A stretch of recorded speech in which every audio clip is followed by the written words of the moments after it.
اعوذ باللہ من الشیطان الرجیم، بسم اللہ الرحمن الرحیم۔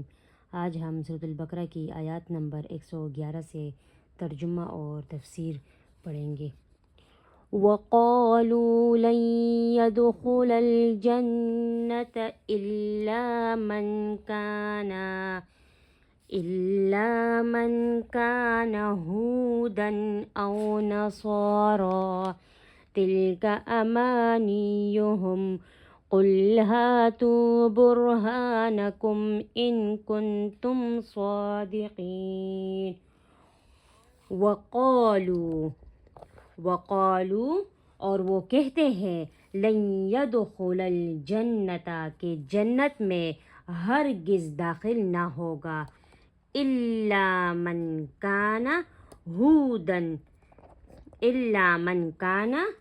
ہودن مگر جو یہودی ہے، او نصارا اور جو نصرانی ہے، تلک امانیہم یہ ان کی امیدیں ہے، قل آپ کہہ دیجئے، ہاتو برہانکم اپنی دلیل پیش کرو، ان کنتم صادقین اگر تم سچے ہو۔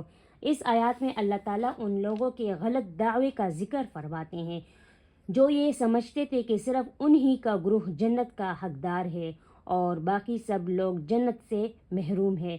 اللہ تعالیٰ واضح فرماتے ہیں کہ محض کسی قوم یا مذہبی نسبت کی وجہ سے جنت نہیں ملتی، صرف دعویٰ کافی نہیں بلکہ دعوے کے ساتھ دلیل اور سچائی ضروری ہے۔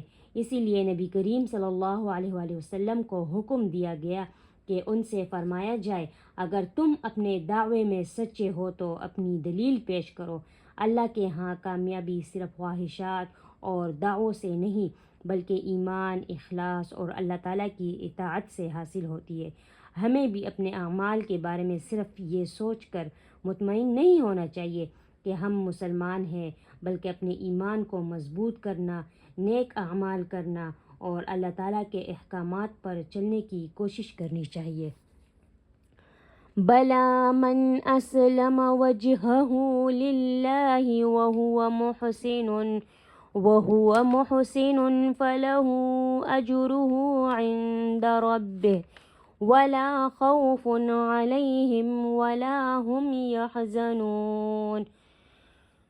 بلا کیوں نہیں، من اسلم وجہہ للہ جو شخص اپنا چہرہ اللہ کے سامنے جھکا دے، وہو محسن اور وہ نیکوکار بھی ہو، فلہ اجرہ عند ربہ تو اس کا اجر اس کے رب کے پاس ہے، ولا خوف علیہم اور ایسے لوگوں پر نہ کوئی خوف ہوگا، ولا ہم یحزنون اور نہ وہ غمگین ہوں گے۔ اس آیات میں اللہ تعالیٰ پچھلی آیات میں بیان کیے گئے غلط دعووں کی تردید فرماتے ہیں۔ نجات کسی خاص قوم یا گروہ سے تعلق رکھنے میں نہیں بلکہ اللہ تعالیٰ کے سامنے مکمل طور پر جھکنے اور نیک عمل کرنے میں ہے۔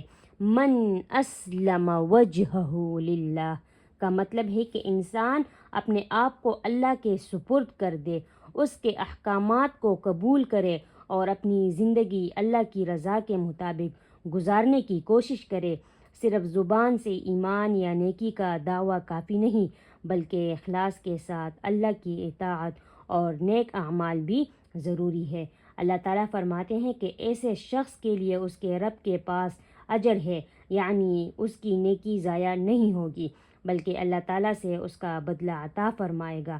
آخر میں اللہ تعالیٰ اہل ایمان کے لیے بہت بڑی خوشخبری دیتے ہیں کہ ان پر نہ مستقبل کا خوف ہوگا اور نہ ماضی کا غم۔ اللہ تعالیٰ انہیں دنیا اور آخرت میں اپنی رحمت اور اطمینان عطا فرمائیں گے۔ وقالت اليهود ليست النصارى على شيء وقالت النصارى ليست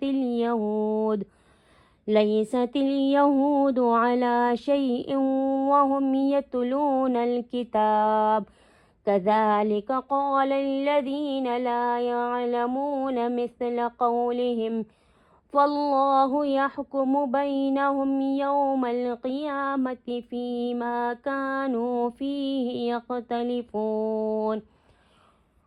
وقالت الیہود، اور یہودی کہتے ہیں لیست النصارى علی شیء، کہ نصارہ کسی راہ پر نہیں. وقالت النصارى، اور نصارہ کہتے ہیں لیست الیہود علی شیء، کہ یہودی کسی راہ پر نہیں. وہم یتلون الکتاب، حالانکہ وہ کتاب پڑھتے ہیں. کذالک قال الذین، اسی طرح ان لوگوں نے بھی لا یعلمون، ایسی بات کہی، مثل قولہم، ایسی بات کہی جو علم نہیں رکھتے تھے. فاللہ یحکم بینہم، بس اللہ قیامت کے دن ان کے درمیان اس معاملے کا فیصلہ فرمائے گا. فیما کانوا فیہ یختلفون، جس میں وہ اختلاف کرتے تھے. اس آیات میں اللہ تعالیٰ اہل کتاب کے باہمی تعصب اور اختلاف کو بیان فرماتے ہیں. یہودی کہتے تھے کہ نصارہ کا دین درست نہیں، اور نصارہ کہتے تھے کہ یہودیوں کا دین درست نہیں، حالانکہ دونوں ہی آسمانی کتاب سے تعلق رکھنے کا دعویٰ کرتے تھے. اصل سبق یہ ہے کہ صرف کتاب پڑھ لینا کافی نہیں، بلکہ اللہ کی نازل کردہ ہدایت کو سچائی اور انصاف کے ساتھ قبول کرنا ضروری ہے. جب انسان تعصب میں مبتلا ہو جاتا ہے تو وہ حق بات کو بھی صرف اس لیے رد کر دیتا ہے کہ وہ دوسرے گروہ کی طرف سے آئی ہے. آیات کے آخر میں اللہ تعالیٰ فرماتے ہیں قیامت کے دن وہ خود ان اختلافات کا فیصلہ فرمائیں گے. اس دن حق اور باطل بالکل واضح ہو جائے گی، اور ہر شخص کو اپنے عقیدے اور عمل کا حساب دینا ہوگا. ہمیں دوسرے کے بارے میں بغیر علم کے فیصلہ نہیں کرنا چاہیے، بلکہ قرآن و سنت کی روشنی میں حق بات کو تلاش کرنا چاہیے، تعصب سے بچنا چاہیے اور اپنے اعمال کی اصلاح پر توجہ دینی چاہیے. وَمَنْ أَظْلَمُ مِمَّنْ مَنَعَ مَسَاجِدَ اللَّهِ أَنْ يُذْكَرَ فِيهَا اسْمُهُ وَسَعَى فِي خَرَابِهَا. أُولَئِكَ مَا كَانَ لَهُمْ أَنْ يَدْخُلُوهَا إِلَّا خَائِفِينَ. لَهُمْ فِي الدُّنْيَا خِزْيٌ وَلَهُمْ فِي الْآخِرَةِ عَذَابٌ عَظِيمٌ. وَمَنْ أَظْلَمُ، اور اس شخص سے بڑھ کر ظالم کون ہوگا. ممن منع مساجد اللہ، جو اللہ کی مسجدوں میں اس کا نام لینے سے روکے. ان یذکر فیہا اسمہ، اس کا نام لینے سے روکے. وسعی فی خرابہا، اور ان کی ویرانی کی کوشش کرے. اولئک ما کان لہم، ایسے لوگوں کو چاہیے ہی نہیں تھا ما ان یدخلوہا، کہ وہ مسجدوں میں داخل ہو. الا خائفین، مگر ڈرتے ہوئے. لہم فی الدنیا خزی، ان کے لیے دنیا میں بھی رسوائی ہے. وَلَهُمْ فِي الْآخِرَةِ عَذَابٌ عَظِيمٌ، اور آخرت میں بھی بہت بڑا عذاب ہے. اس آیات کے مصداق کے بارے میں دو اقوال ذکر کیے ہیں. مفسرین کہتے ہیں ایک قول یہ ہے کہ یہ آیات مشرکین مکہ کے بارے میں ہے کہ جنہوں نے صلح حدیبیہ کے موقع پر 1400 صحابہ کرام کو مسجد حرام داخل ہونے سے منع کیا تھا، اس وجہ سے کہ وہ اللہ کا نام نہ لے مسجد حرام میں. یہ ان کے برداشت سے باہر تھا. دوسرا قول یہودی ہے کہ جنہوں نے بیت المقدس سے منع کیا تھا نصارہ کو. ان کے مطابق یہ ان لوگوں کے بارے میں ہے جنہوں نے بیت المقدس میں عبادت سے روکا اور اس کی ویرانی کا سبب بنے. اس سلسلے میں بخت نصر کا واقعہ بھی ذکر کیا جاتا ہے جس نے بیت المقدس پر حملہ کیا تھا. تو اللہ تعالیٰ نے فرمایا کہ وہ مسجدوں میں داخل ہوں گے مگر ڈرتے ہوئے.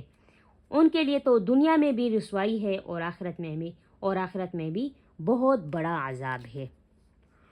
وَلِلَّهِ الْمَشْرِقُ وَالْمَغْرِبُ فأينما تولوا فثم وجه الله إن الله واسع عليم وَلِلَّهِ الْمَشْرِقُ وَالْمَغْرِبُ، اور مشرق اور مغرب صرف اللہ ہی کے ہیں۔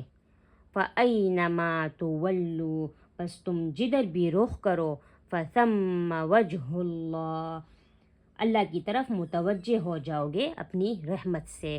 ان اللہ واسع علیم، بے شک اللہ بڑی وسعت والا، سب کچھ جاننے والا ہے۔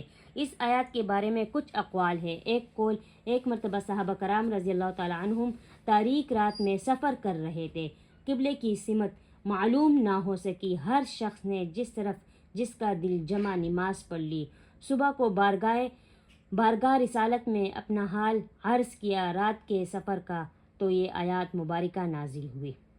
دوسرا قول ہے حضرت عبداللہ ابن عمر رضی اللہ تعالی عنہ تعالیٰ عنہ فرماتے ہیں، یہ اس مسافر کے حق میں نازل ہوئی جو سواری پر نفل ادا کرے، یعنی اس کی سواری جس طرف متوجہ ہو جائے اس طرف اس کی نماز ٹھیک ہو جائے گی۔